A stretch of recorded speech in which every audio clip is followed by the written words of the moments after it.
What's up, Sugar Bottoms? Welcome to Electric Libertyland 220, and I want to tell you about Bravo and Beer. If you haven't checked it out yet, what is wrong with you? It is the contra podcast to all of the reality TV that you see out there that you're forced to watch with a spouse or wife or, I don't know, whoever is keeping you in the GIMP box. But trust me when I tell you, this is one of the funniest shows you're ever going to hear. I do it with Rico and Odie, who you know from this very podcast network. And it is un-PC. It is unfiltered. It's very mean. We're not very nice people. And I tell you, you do not have to watch these shows to laugh along with us. Check that out. Bravo and Beer, anywhere podcasts are heard. And also, guys, if you haven't joined the Lions of Liberty Pride yet, go to patreon.com/Lions of Liberty. Get in on all the fun, including the new Howie stories, drunken Howie stories, which we're trying to set up with Howie sometime in the next couple of weeks, where Howie reads a passage of libertarian literature and then we get him super drunk and listen to him ramble on. Anyway, check it out as little as $5 a month, guys. That's patreon.com/Lions of Liberty.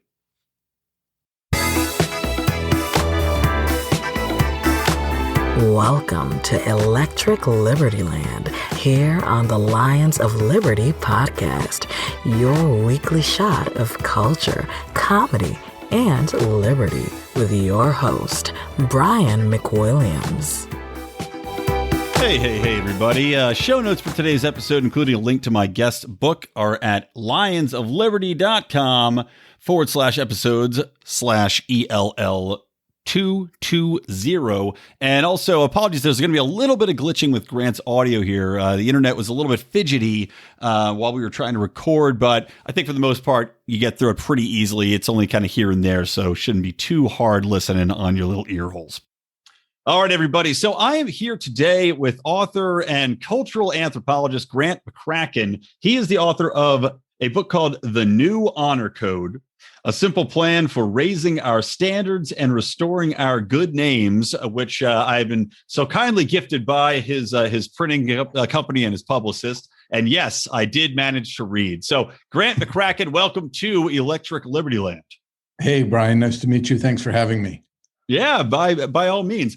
Well, it's one of those things where I don't know what the wide-ranging outreach that your publicist had done, but clearly, I think you did an interview with Reason and Nick Gillespie. Yeah. Pretty sure, yeah. So it's interesting that honor is something that I don't know whether it's our self-congratulatory nature of libertarians, as this is a podcast that falls in the libertarian vein, as would Reason. But honor is definitely something that seems to be lacking within society and seems to have been accelerated. The throwing into the waste bin for the concept of honor and how we interact with each other, especially with the advent of social media and how we all interact nowadays. So, right. Before we, get into some of that aspect of it, and as I dive into some of the things I noticed in the book, can you tell me a little bit more about just you, in brief, a little bit about yourself and how you came to want to take this project on? Yeah, I'm a cultural anthropologist, as you say, and American culture is my beat. And one of the things you can't fail to notice about American culture in the last 5 or 10 years is that it's filled with bad behavior. And as somebody with libertarian sympathies, I mean, generally speaking, the notion has been, leave people alone. They'll take care of themselves. They'll find a way to make it work. But in this case, it looked like there are a lot of people out there who are behaving as predators, shamelessly kind of exploiting the people around them. And the book has lots of examples, the Harvard soccer team and Wells Fargo credit cards and Charlie Rose on CBS. I mean, there's lots of examples out there. What was more striking about the fact that people were behaving badly was that they were behaving badly without apology or much sense that there might be something odd about what they were doing. They just seemed to say, well, I'm entitled. And if really challenged, they would say, well, everyone's doing it. Right. And I thought, well, geez, spare us. If you're an intern who's just gone to work at CBS and you're thinking, my God, I've made it, right? This is my shot at glory. And the next thing that happens is you get one of these on-air hosts preying upon you. It's a pretty dreadful thing. Anyhow, so I thought, look, maybe some part of the libertarian notion needs rethinking. Maybe we can't just leave everybody to their own devices morally. maybe it would so my notion then was, I think, quite libertarian. My notion was, what's the least we can do to get the greatest effect? So what I was aiming for was a light moral code that didn't ask you to change anything else about your life. You didn't have to swap in rooms or great philosophical statements. You needed to embrace one quite small moral compass, and you were good to go. And it would mean that you would now be inclined to behave well, where before you might have said, oh, everyone's doing it, and behaved badly. So that's the genesis. Well, I definitely do think you hit a nail on the head with everybody's doing it. And that's something where I'll save it for a little bit later in the conversation. But, again, tying into social media and, there's a lot of context, a lot of different concepts in the book, which I found very intriguing. Getting into the fall of shame as a tool for correcting one's honor, I thought was very interesting, which I'll save for a little bit later. But kind of just walking through it. When we talk about the concept of honor, I wonder if, because you talk a little bit about how people have abdicated their honor, right? And how we don't really emphasize this as a society, as a culture. It's not really passed down as much as it once was. But I kind of, as I was reading the book, was thinking whether or not we actually have a little bit too much misplaced honor. In which we talk about how people have witnessed other people partaking in these, indefensible behaviors, whether or not they are in the workplace, or as I'm seeing more on social media now, cancel culture, where people are attacking, and the removal of context. Is there something where people go out of their way to defend someone else's honor? And this, the reason I thought of this early in the book was with the example of the intern or somebody being accosted by the Charlie Roses of the world, and how that is a concrete example. However, we have these much broader examples of people saying, well, the women's movement and women as a whole need to be defended from X, Y, and Z, or Black culture can never be assailed for anything because of X, Y, and Z. And should you dare to bring up anything having to do with any of these populations, we then attack you.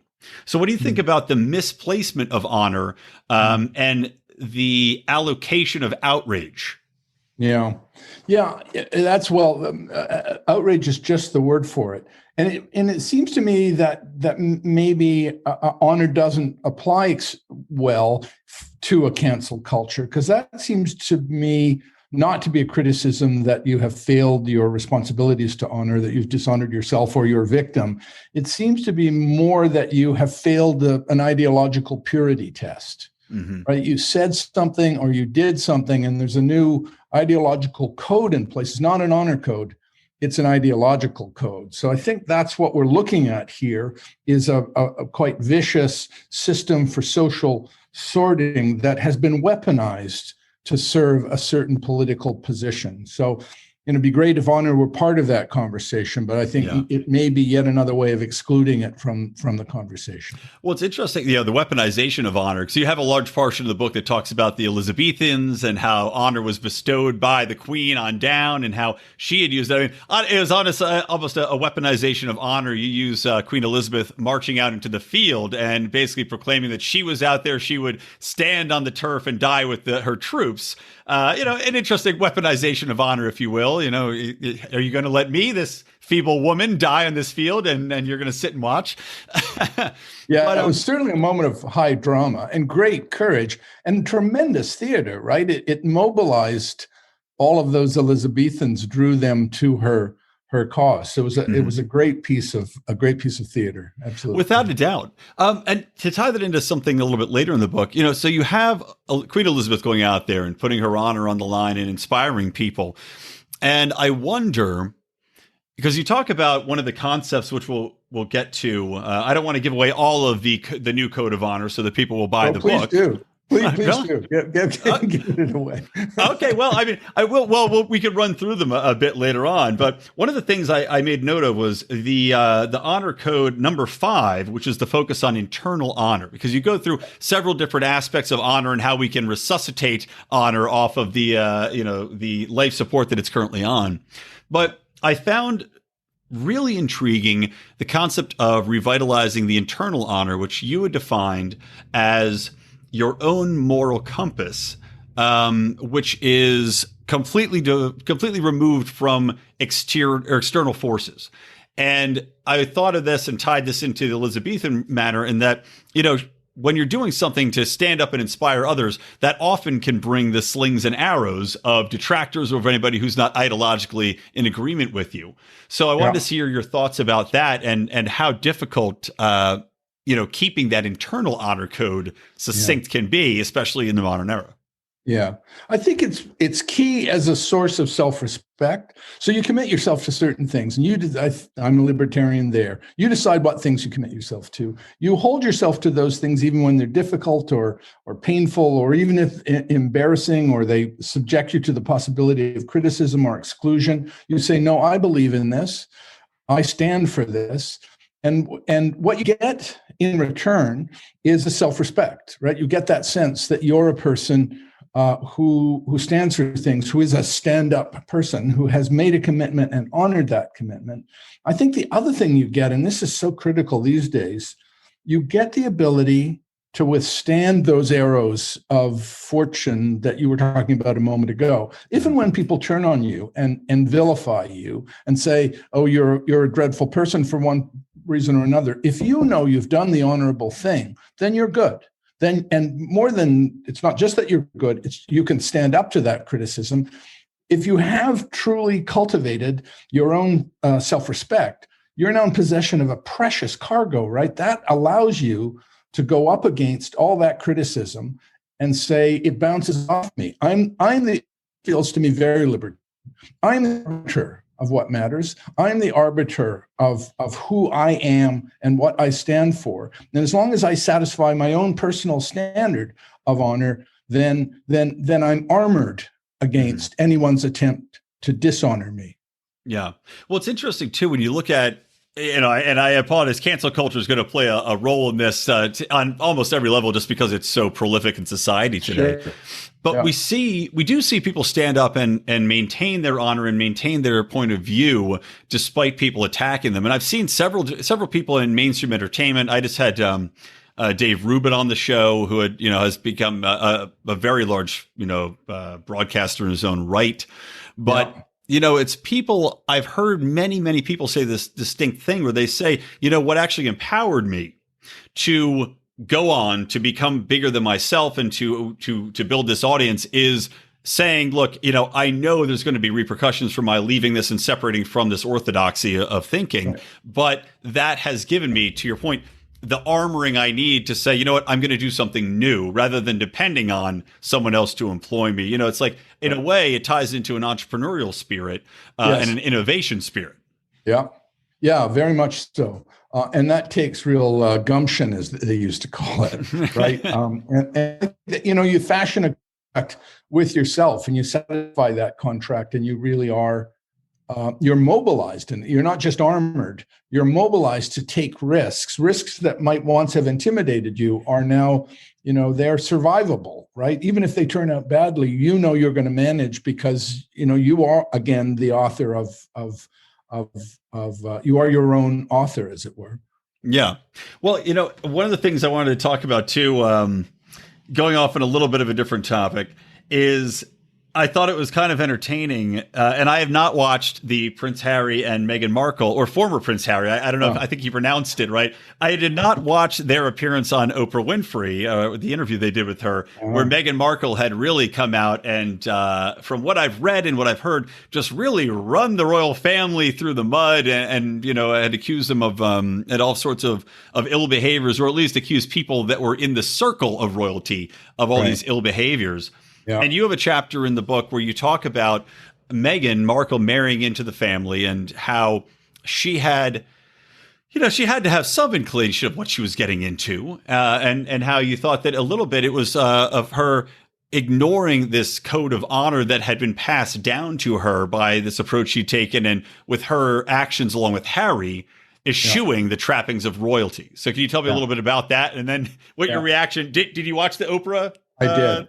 Okay, great. So I'm curious to hear your thoughts on it. I did it for anthropology, Brian. Well, obviously. So anyhow, I wrote about it in the book because it's such a nice kind of study in the two cultures that oppose one another when it comes to honor. Right, that royal society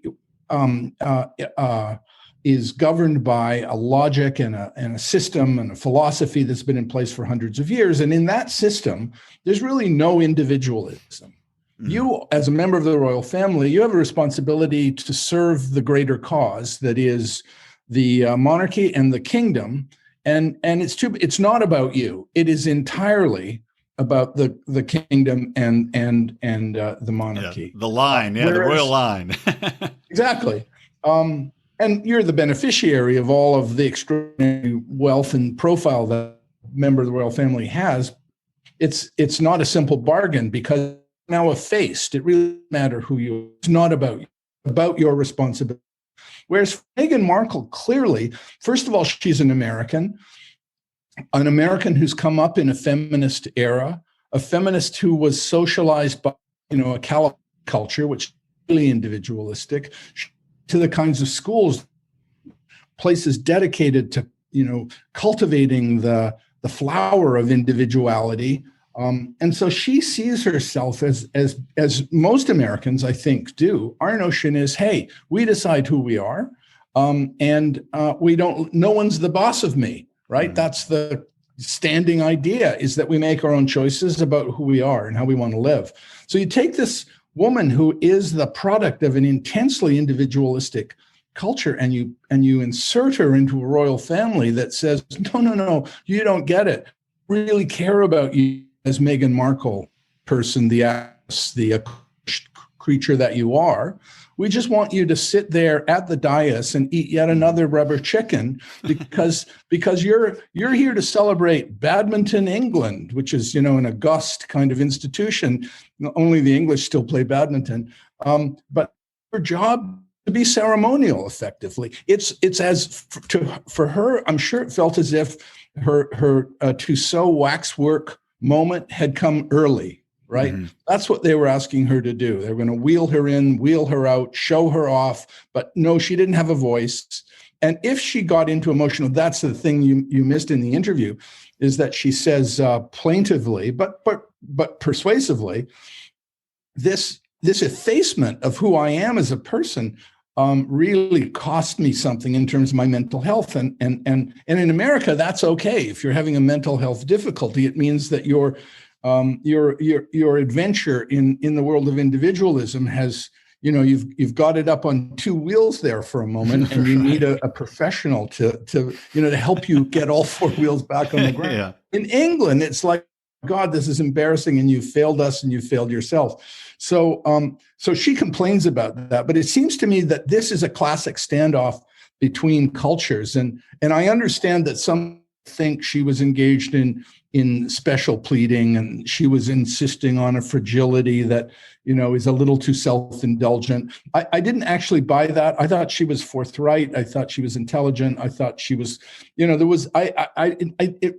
lot of people found her performance worthy at all, but I did underneath it all, quite simple explanation for why this was a tragic combination. Putting this Californian in that family in 2021 or 2020 was bound to turn out badly. Yeah, for me, it was something where, Eddie, and I didn't see the second interview, but I took it from your description of the book and from what I've seen in mainstream media coverage of it.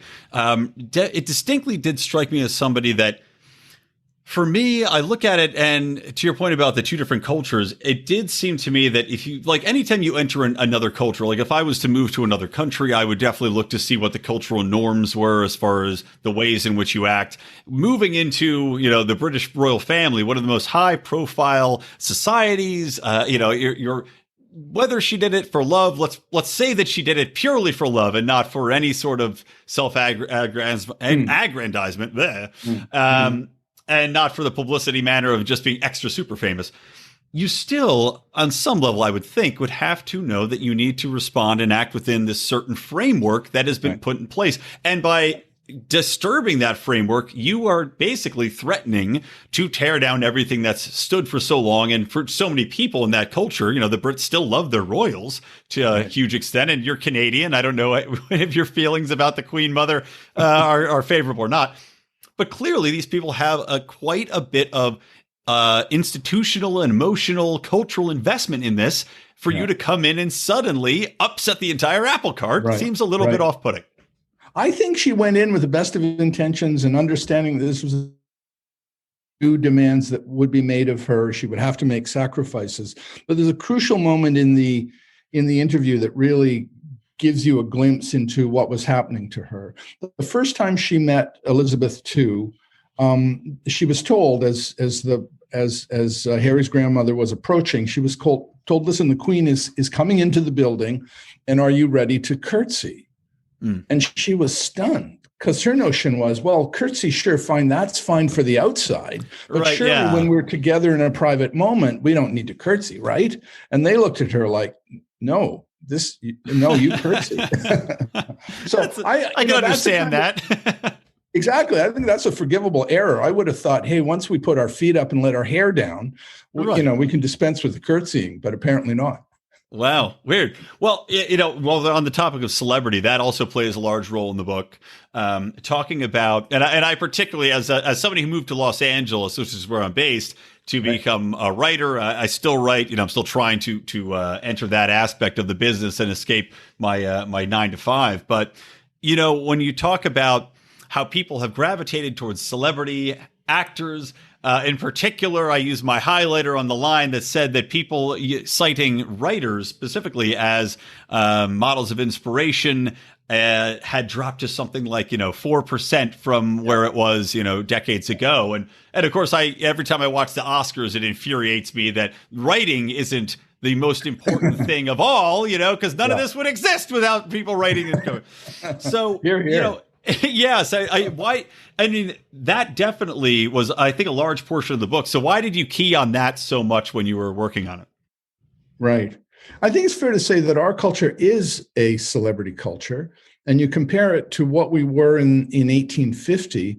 We were a culture that had celebrities. What we had in 1850 were entertainers, yet celebrities, and they did not have the gravitational field. They did not have the powers of influence that they have now. They didn't have the social media platforms that they have now. They were present, visible, but not especially important. In fact, for those who are interested, there's a wonderful study out of MIT where they looked at the newspaper content, and they noticed that in 1850, politicians and scientists and people like Freud and Einstein were getting a lion's share of the print, and that entertainers hardly matter. But if you run the database forward, you notice as you get closer to 1950, you see all of those people become less important, less visible, less powerful, and celebrities just become ever more present and powerful. So that had to be, and to take this a step further, it's clear that some celebrities have built their celebrity out of dishonorable behavior. I was just going to bring that to your attention. Okay, please continue. Yeah. So in some sense, celebrity is a deal you can do with the devil. Mm-hmm. And if you're prepared to give up your honor, the devil of celebrity will give you fame, may only last 15 minutes or 15 months, but for that period, you're it. And you're charismatic, and you're fantastically attractive, interesting, and people get desperately. I just did working on a novel that's set in Hollywood, and it opens with a list of people who were once famous and then fell race. It's 300 people long. Oh, I'm sure that's the tip of the iceberg. If you were to spend even more time on it. Well, I know you said you've worked with Netflix and other institutions like that, which is interesting. So, but I mean, talking about that specific angle, it is a deal with the devil in many ways. I at one point when I was at Penn State, I got in and actually was an actor for a couple of years before I went, what the hell am I doing with my life? Hold on, let me ask everybody out there real quick, what are you doing with your lives that you're not at ZipXToothpicks.com right now, putting in the new promo code, guys, ROAR, ROAR, like a lion's roar, ROAR, to get 10% off your first order of these fantastic nicotine-infused toothpicks. They've been a longtime sponsor of the show now. I love them to death. You better believe I'm going to have my B12 caffeine toothpicks out with me on St. Paddy's Day, because I'm going to be drinking early, folks. And I plan on trying to mitigate my hangover, and those B12 toothpicks help me immensely. But not only that, if you're out, if you're a smoker, if you're a vapor, or if you just formerly were, and still like to get that hand-to-mouth feel, that little bit of buzz from that nicotine, check these toothpicks out. They're 2 milligrams or 3 milligrams. They have all these different flavors, spearmint and mocha and clove and whiskey. Fantastic flavors for you guys. And I tell you, they're just delicious. And a party favor that everybody enjoys. Like every time I have these things out, people want to try them. They think they're fascinating. Can't get enough of them. So check those out. Use promo code ROAR, Zippix, Zippix, toothpicks.com. And don't worry, these are FDA registered. They are created in a lab. They're made in a vacuum. Safe, wonderful, delicious. Check them out. But, you talk a little bit about Harvey Weinstein in the book. And when we talk about Weinstein and how there is this deal with the devil, I mean, he was the devil in many ways, that these people, these young girls would say, well, I'm not all of them were willing to make the trade-off, but there must have been some that said, I will take this, this gargantuan slob and allow him to, to do with me what he will in exchange for that celebrity and for that shot at fame. And I always thought about how, for it to have gone on as long as it did, there must have been quite a few people that were completely complicit and happy to go along with that arrangement for quite some time before somebody finally stepped up and had, to your point about internal honor, the internal honor to say, no more, I won't be quiet, I have to step up and I have to talk about this. Well, so many people, they made their money, they had their fame, and they didn't bring it to anybody's attention. Yeah. So we had dishonor on all three sides, right? We had the producer who is preying upon people. He is dishonoring himself. The women who are brought to him, the succession of starlets put before this predator, must dishonor themselves to become a victim. And then you're right, there are all those people who knew exactly what was going on and said nothing, which is especially dishonorable because it's almost as if Hollywood is built on dishonor.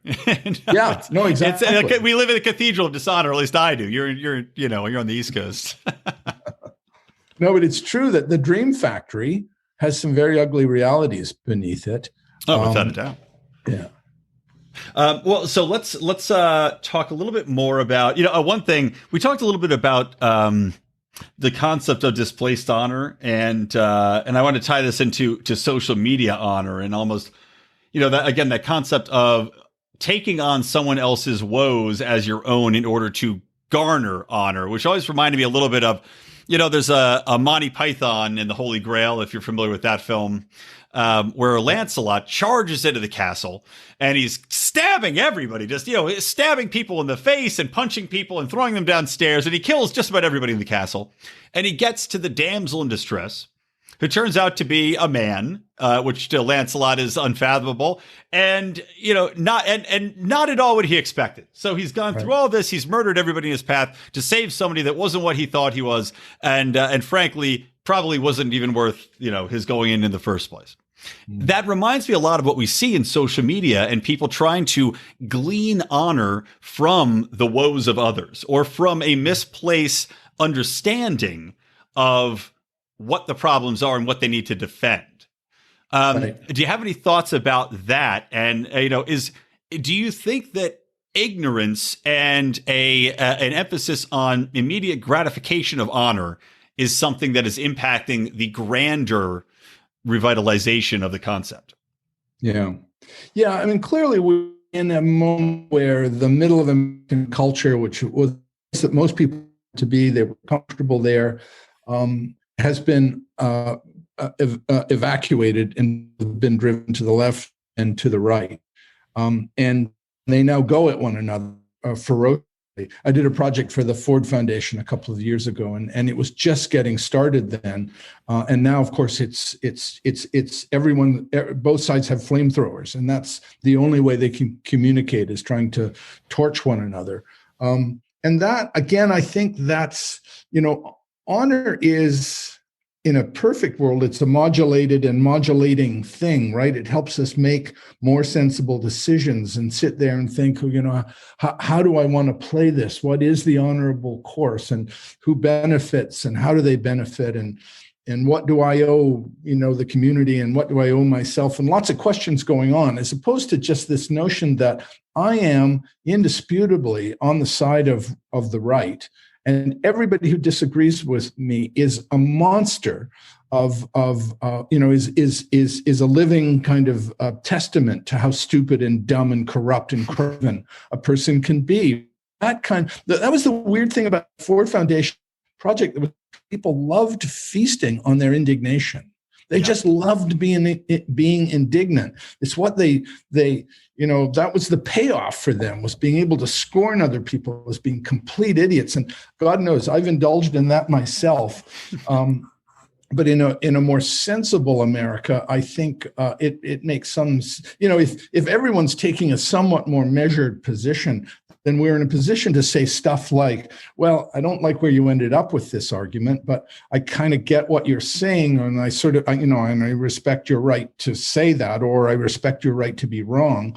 That's a middle ground, is a precious thing. And if you don't have it for long enough, I think we're in a kind of late stage now where we see, the Dems in power. Wow, they are using it viciously. Yeah. And dangerously, and that can only provoke a counter reaction that is itself dangerous and vicious, and so it just gets steadily worse. So I would, terrific if Honor could help a little there. Yeah, I think you nailed it there. I worry the same thing politically. And by the way, I did want to bring up, I noticed there wasn't, you tried to keep this apolitical, but I noticed there wasn't an outright condemnation of the political class in the book, which I was waiting for. I thought there would be a condemnation of our politicians and how they seem to have zero honor. They're basically celebrities, right? They've made their own deals with the devil. To what we're just talking about, using this power, this as a cudgel, and just beating people over the head with it unscrupulously, because the honor would be, to your point, having the middle ground. Trying to say, okay, what can we do that's going to maybe it's going to push something that we're trying to do a little bit forward, but not just completely ostracize half the population. Right. And as you mentioned, I agree, there is going to be a major pushback, whether that's an even more radicalized version of Donald Trump, whether that is some sort of I don't know, rioting, whatever is going to come the other way, is without a doubt going to be the pendulum swing. Yeah, no, it's really scary. The one thing I want to tie in too, talking about the abdication of middle ground and how nobody anymore can simply sit back and say, I understand where you're coming from, or let's talk about it, is it feels to me that one of the biggest assaults on honor is the abdication of context. And in our society today, we have not just social media, but also major mainstream journalists. There was just a big flap with Taylor Lorenz, who was, I believe, a New York Times journalist. She had sat in on a, oh God, I'm blanking on the name of this chat thing that everybody's talking about now. Clubhouse. Thank you. Thank you. By the way, just to point out, Grant is, I think, 20 years older than me and more up to date on these social platforms. That's a cultural anthropologist for you. But yeah, you're a very youthful looking 20, I have to say, Brian. Thank you. And he looked terrible for 40. No, Grant's looking good. So it was Clubhouse. Thank you. So Clubhouse has, she was sitting in on I believe it was talk with several leaders in the tech space. And then she had written that one of them had used a racial slur. And this was immediately debunked, immediately taken apart. So that never happened. And if it was used by another person that you didn't point out. And it was used in a completely different context from what you pointed out. So what are your thoughts on that? I mean, do you think that would go a long way? Simply demanding that people have enough honor to put things into the basic context would solve, I think, a lot of the issues. Yeah. Honor is such a precious thing. And it's so, it's something that gets accomplished over many years. And it's accomplished by people refusing temptations of the kind that Charlie Rose couldn't refuse, Epstein couldn't refuse, right? So it's a practice, it's a devotion, it's an accomplishment. And when you take someone down in that flamethrower high rhetoric, you're the spawn of the devil way, you're damaging something that's incredibly precious, is the only word I can think to describe it, right? It's so precious to the individual and to the community that to punish somebody in that way, to destroy their honors, is to inflict a particular crime against the community. And we've seen on both sides, but I think maybe especially the Dems, a kind of a use of defamation that's routine and casual. And think, I don't know what the outcome of the Kavanaugh proceedings should have been, right? I don't claim to be arbiter of fully about what happened there, but to me, he was defamed in a horrifying way, right? Here's a guy who, I guess, I'm going to assume this, lived his life in a more or less and maybe entirely honorable way, and people went to work on his reputation gleefully, savagely. I mean, they just lit him up. They immediately bought whatever salacious rumor was thrown out there, no matter, they virtually zero time looking into the backgrounds, whether or not there were any facts to the matter, and even sometimes openly ignoring refutations that came from people that would be in the know in the matter. Yeah. And that's worse than merely a savage engagement. That inflicts a larger harm against a greater good, the longer term consequences of which are really, really grim. Right now, people are not getting credit for doing the honorable thing. And now some of them are going to say, as Charlie Rose did, well, why not?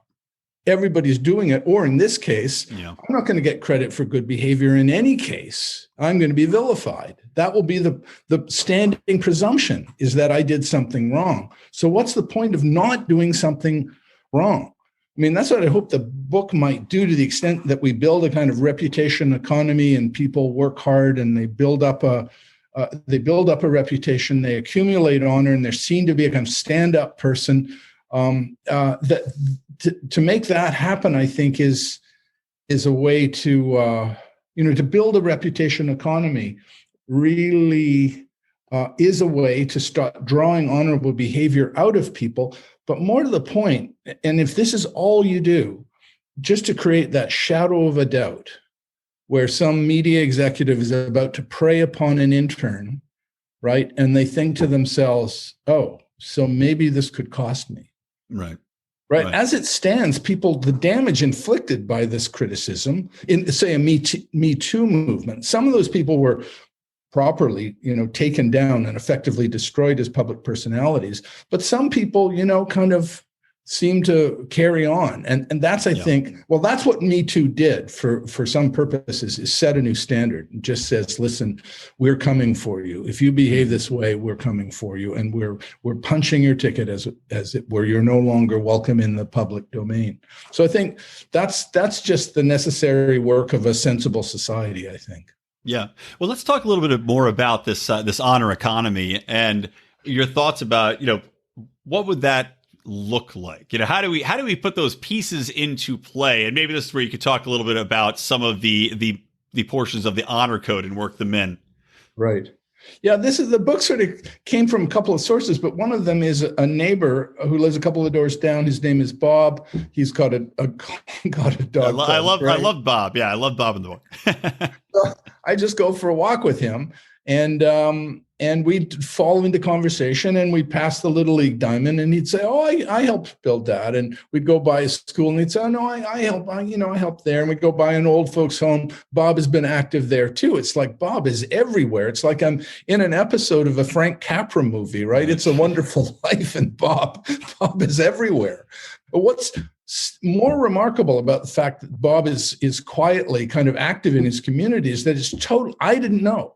And I don't know anybody who does know. He was getting no props. He's getting no kind of credit for this behavior. And I thought, well, what if there were a system, a reputation economy that meant that Bob did get credit for his behavior? As it is, we probably have 3-4 Bobs in a community of 3,000 people. In a reputation economy, we're getting more credit.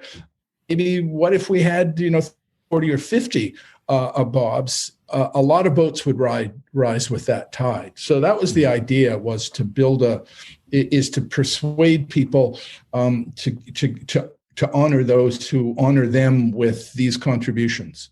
Right. And not so much in the ways, you make an example of, not so much the giant gala dinners of everybody pats each other on the back and it's all a big hoopla and, everybody gets a participation trophy kind of thing.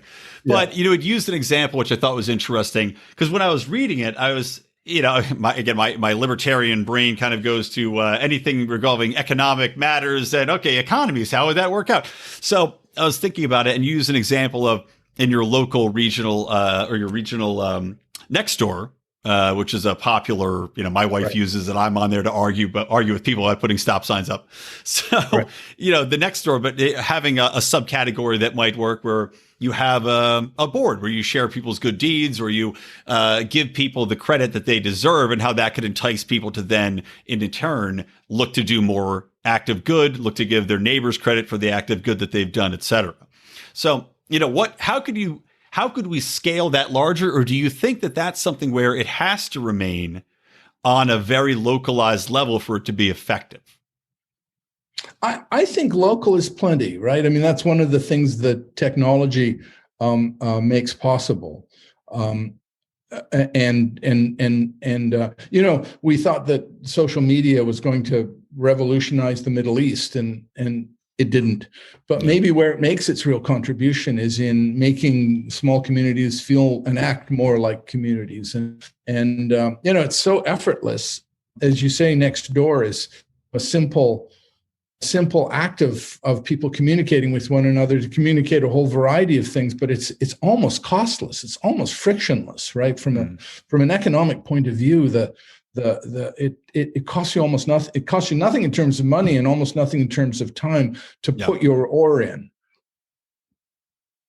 Let me ask you a question about, so when we talk about putting that, effort, kind of cue to thought here, do you think that part of the problem with honor is that it is, when we talk about the application of time and reward, do you think that that's a big problem for people, and that they view the upholding of honor or the emphasis and exercise and time it would take for honor to be non-beneficial in comparison to other things that would provide either more immediate reward or long-term reward?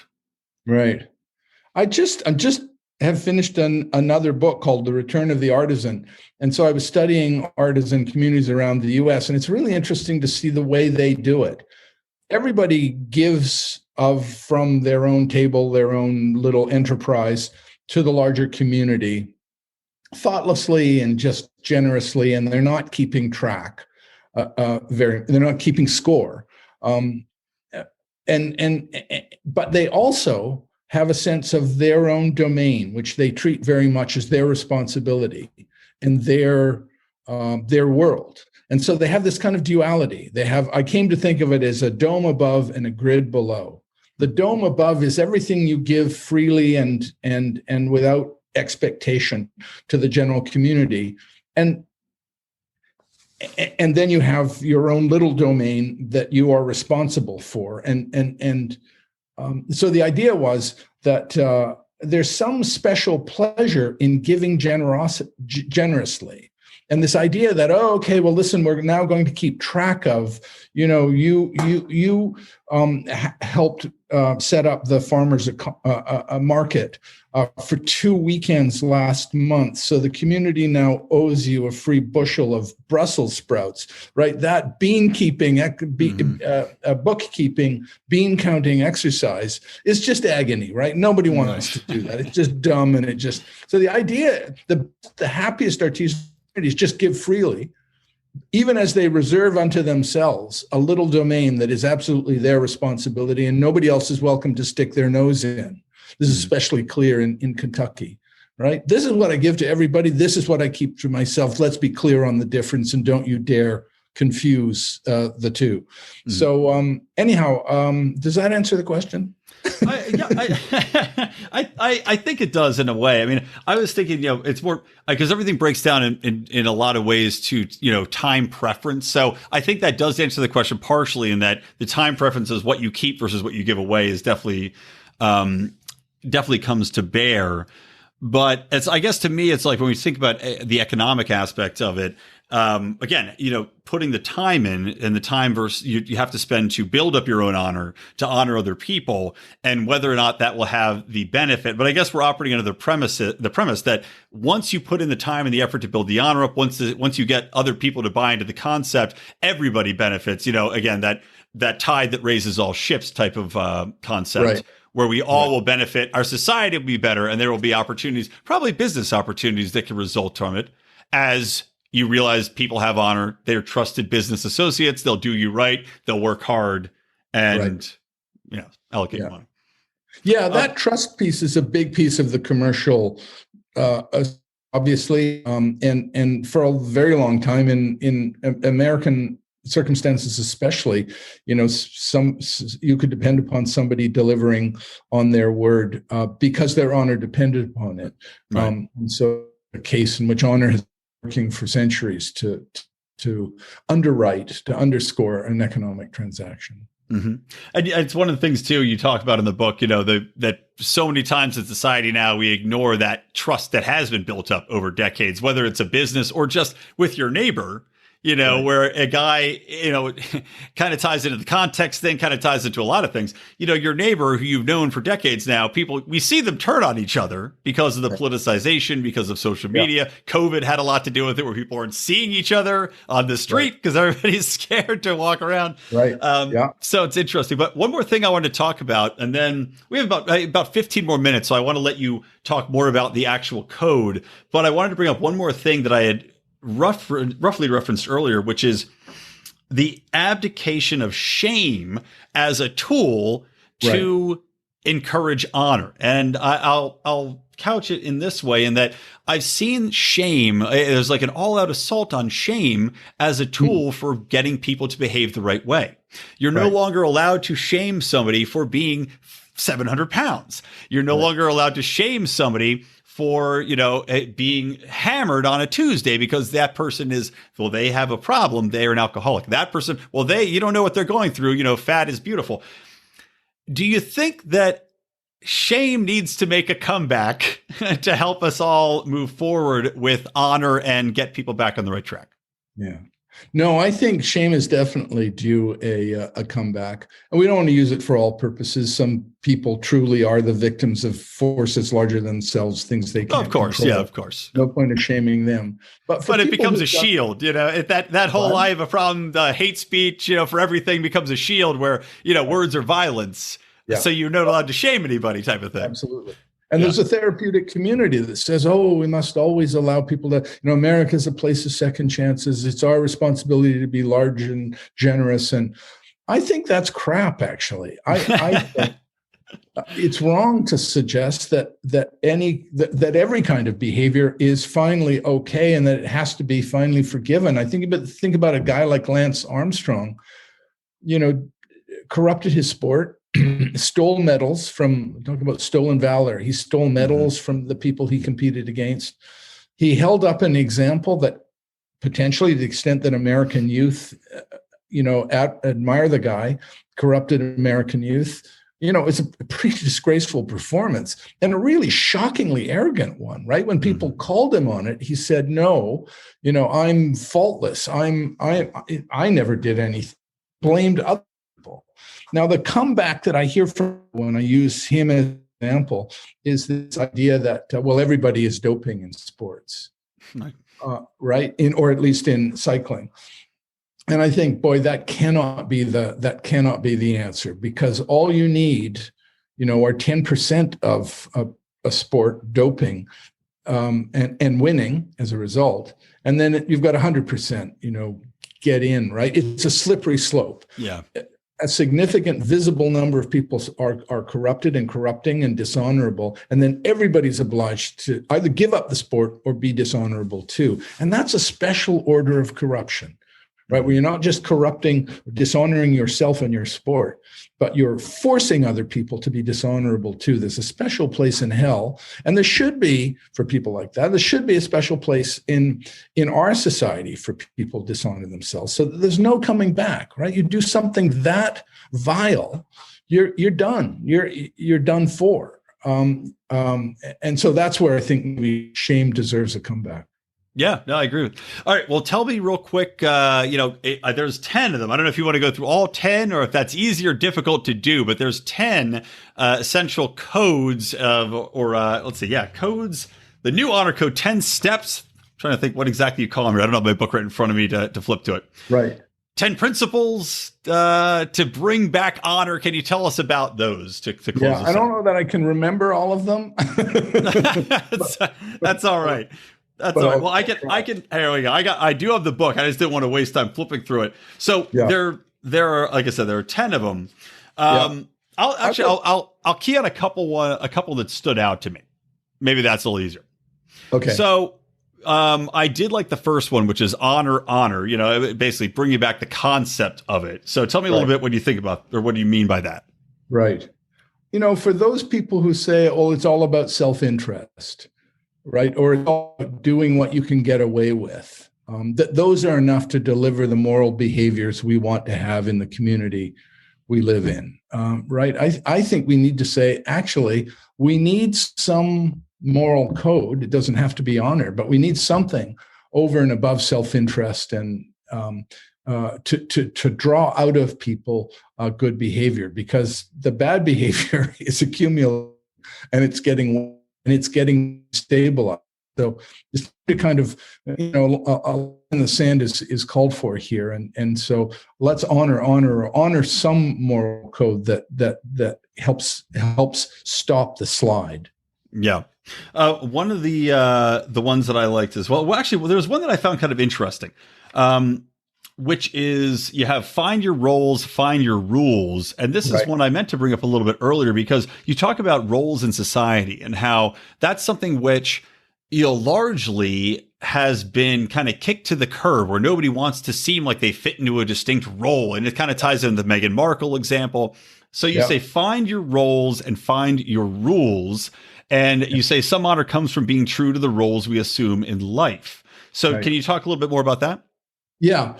This, again, springs from a kind of libertarian impulse to do as much as I can with as little as I need, with the notion here that I didn't want to ask people to undergo a philosophical revelation or a new religious experience or any of that stuff. I just wanted a very slender moral compass.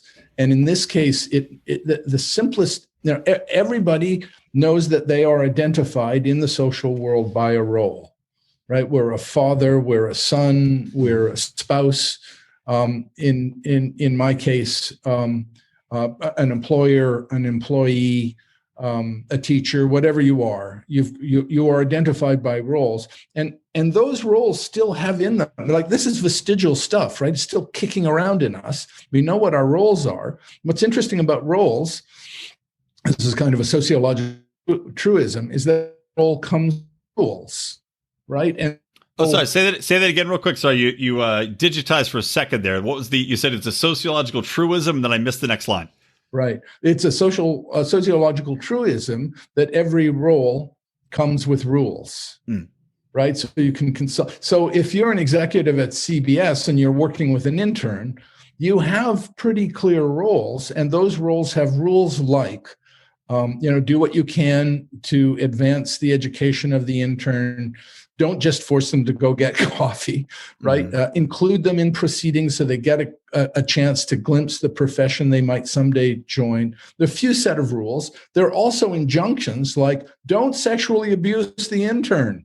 That's also a rule, right? You wouldn't think you'd have to tell people that, but apparently you do. You have to say, don't sexually abuse the intern. Right. So there are a set of rules, and they're just sitting there, right? And they're not being obeyed very often because people just think, oh, well, everybody's doing it, or maybe I can get away with this, or this doesn't really matter, or the intern really loves me. I mean, God knows what order of delusion, right, drives these people. Right. But But so I think that's a very simple, again, we're looking for like really small kind of moral intervention here. And that notion is, okay, ask yourself, what are your roles? Okay, ask yourself, what are the rules attached to those roles? Mm-hmm. What I thought was a little bit of a was augment the honor of others. This is number 6. Right. I'm talking about, augment the honor of others. So you want to praise others, obviously, that's good. And I always wondered if that, like we're saying, is that going to come across as being too, I'm praising you, but what are you going to get me later? And then in a way ties into the next one, 7, which is do not diminish the honor of others, because that makes it, again, a little bit tricky when that in our society today, where that mode is like this attack dog flamethrower mentality. I wonder if people can walk that fine line of having an argument without simply going scorched earth on people. Yeah, exactly. And bringing up, tweets of their past that might have referenced something that now is politically taboo. Right. Yeah. I think augmenting the honor of others is sometimes apparently it's hard for us to do that because we see life as a zero-sum game, right? So we praise the neighbor down the street for having helped build the Little League diamond. And we think, give to him, I take from me. So I'm not him, right? He'll be fine, we think. But I love this idea of just when people do something interesting or useful or difficult or in any way admirable, I love the idea of singing their praises. It's just a great thing to do. And you can tell that it doesn't happen very often because when you do kind of sing somebody's praises to their face or online or something, they're so grateful. But more to the point, they're so surprised because it's not happening very often. You think, wow, we live in a weird world when people are surprised to be praised for good behavior.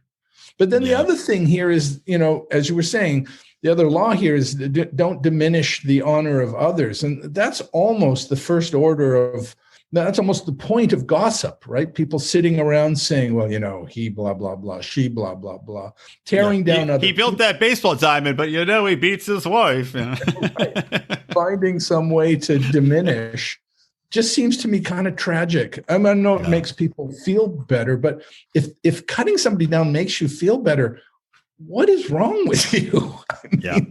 How tragic is that? Diminishing somebody builds you up. Well, it does seem to be the go-to modus operandi for so many people. Tear down to build up. It's almost it's just such a competitive society insofar as everybody clamoring for that attention and that notoriety, which is often undeserved. But you talk about, and I think that this is a good one to wrap up on, which is to be an honor architect. So what advice can you give people on becoming an honor architect in their own lives, in their professional lives, in their social lives, and everything else? Right. I mean, we're an innovation nation, right, next to Israel. We are committed to this idea of just constantly refusing to leave well enough alone, right? We just rebuild things and we innovate and we experiment and come up with astonishing accomplishments. Silicon Valley, the obvious example. So we're constantly re-architecting every part of American life. And I thought this is a huge opportunity for people. You think about a guy called Jack Dorsey who turns Twitter from, originally it was designed to allow people driving ambulances to communicate. Oh, I didn't know that. Okay. This goofy little enterprise that turns into billions of dollars of empire. So, I think, somebody could make themselves the next Jack Dorsey by building a reputation economy for honor, for being the architect for some system. That would be a beautiful thing to see created. But then for their own personal purposes, to think about, sit down and think about this as an innovation nation, sitting down and thinking about, well, how do I live and how could I embrace honor? And how would that work in my life if I did X or Y or Z? So I think you can be an architect for personal purposes and for public ones. Mm-hmm.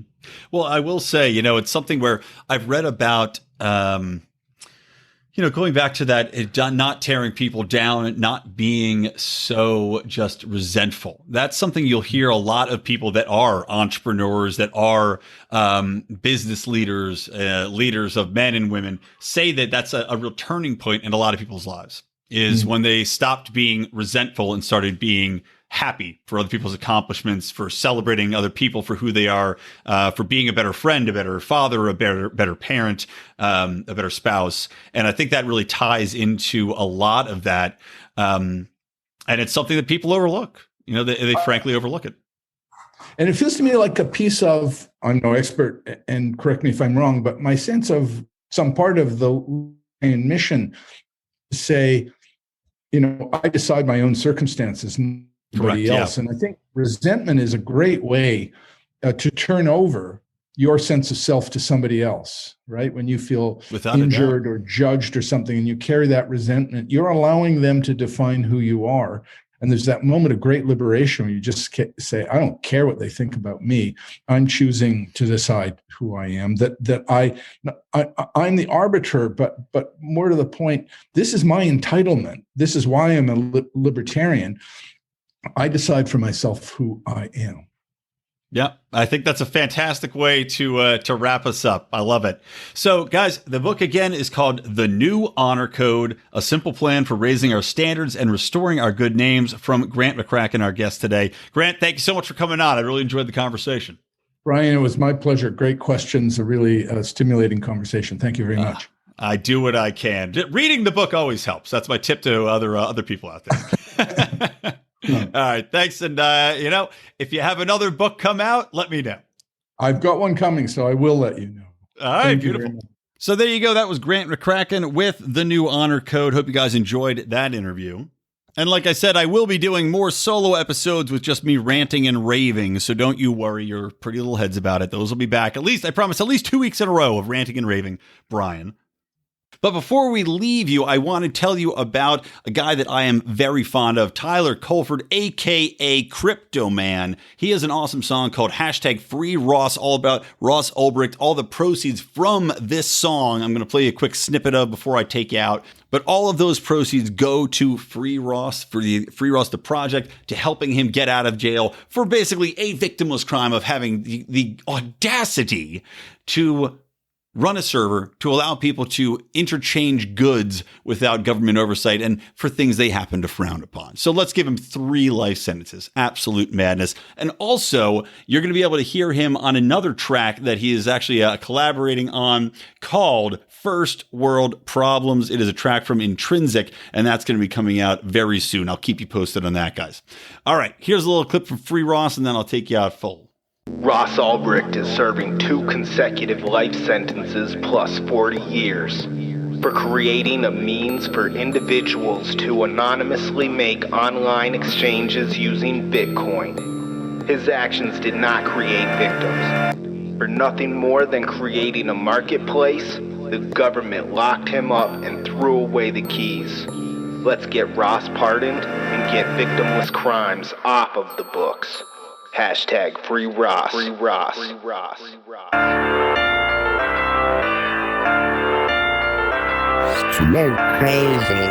Crazy. These are perilous times when they ruin your lives over victimless crimes, and they sever your ties from your business, loved ones, and family. Why? New slave labor, they barely pay ya. Don't care about work ethic or major. In the prison system, the training criminals. Doesn't matter, public or private, difference is minimal. Your victimless crimes up off of the books. Yeah, and those who wrote the crimes are really the crooks. Decrease the population of the government slaves, and let those still in the system choose where to be caged. #Free Ross, guys. Thanks for joining me on Electric Libertyland. Remember, flagship show every Monday with Mark Claire. We've got Finding Freedom with John Odermatt every Friday, where he's talking about finding your freedom from the criminal justice system, or just economically, or just in general. And of course, me on Electric Libertyland. So guys, from me, Brian McWilliams, from the Lions of Liberty and from Electric Libertyland, always stay plugged into Liberty.